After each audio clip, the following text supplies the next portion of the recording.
Hello students, हम class 8 की history का chapter 2 that is from trade to territory पढ़ रहे थे। लास्ट लेक्चर में हमने डॉक्ट्राइन ऑफ लैप्स के बारे में पढ़ा, तो मैं इसे समराइज़ करूँगी। डॉक्ट्राइन ऑफ लैप्स में हमने देखा कि अगर कोई भी इंडियन रूलर जो है, अगर उनकी डेथ हो जाती है और उनका कोई बेटा नहीं है, या फिर अगर उन्होंने बेटा अडॉप्ट भी किया है, तो उनका बेटा जो अडॉप्टेड सन है वो उनका वारिसदार नहीं माना जाएगा।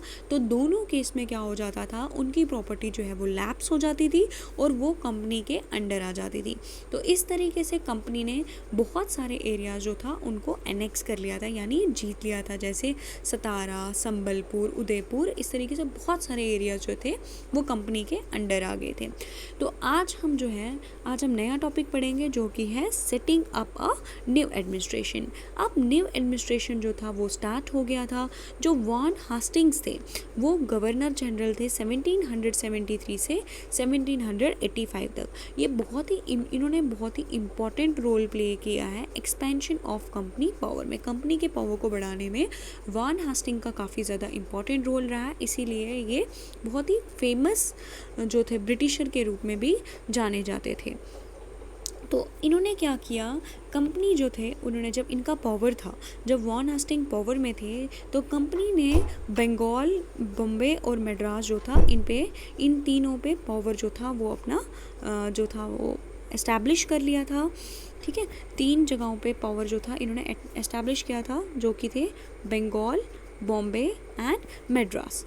तो इन्होंने क्या किया, जो ब्रिटिश टेरिटरीज थी, ब्रिटिशर्स के अंडर जो भी एरियाज थे उनको डिवाइड किया जाता था एडमिनिस्ट्रेटिव यूनिट्स में, जिनको प्रेसिडेंसीज के नाम से जाना जाता था। तो यहाँ पे 3 प्रेसिडेंसीज जो थी वो बन गई। ये 3 प्रेसिडेंसीज थी बॉम्बे, मद्रास एंड बंगाल। ये 3 प्रेसिडेंसीज थी। इन तीनों जो प्रेसिडेंसीज जो थी, इन तीनों को रूल करते थे अलग अलग गवर्नर।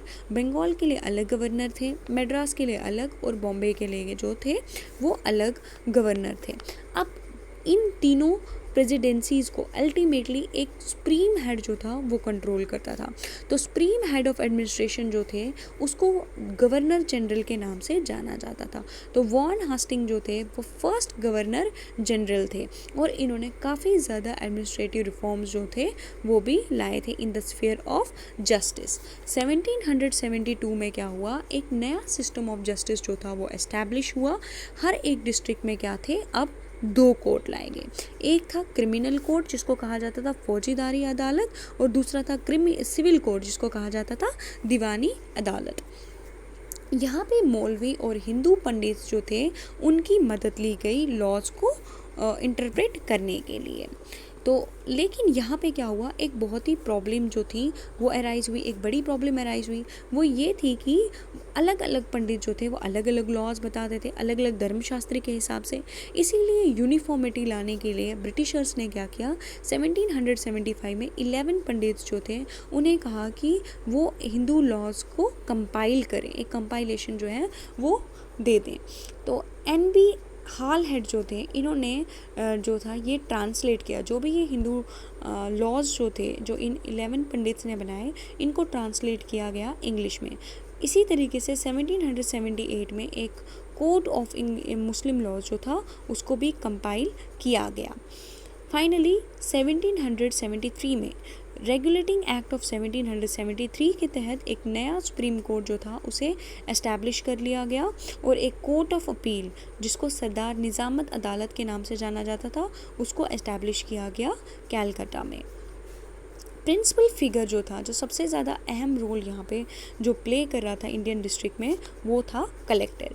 कलेक्टर का काम जो था वो था रेवेन्यू कलेक्ट करना, टैक्सेस कलेक्ट करना और लॉ और ऑर्डर को मेंटेन करना, जजेस की मदद से, पुलिस ऑफिसर्स की मदद से और दरोगाज की मदद से। उसका जो ऑफिस था, यानी कलेक्टर का जो ऑफिस था, कलेक्टरेट जो था, वो अब नया सेंटर बन चुका था पावर का, पेट्रोनेज का। ठीक है, तो ये था जो हमने अभी तक यहाँ तक पढ़ा। आई होप आपको इतना समझ आया होगा। Thank you.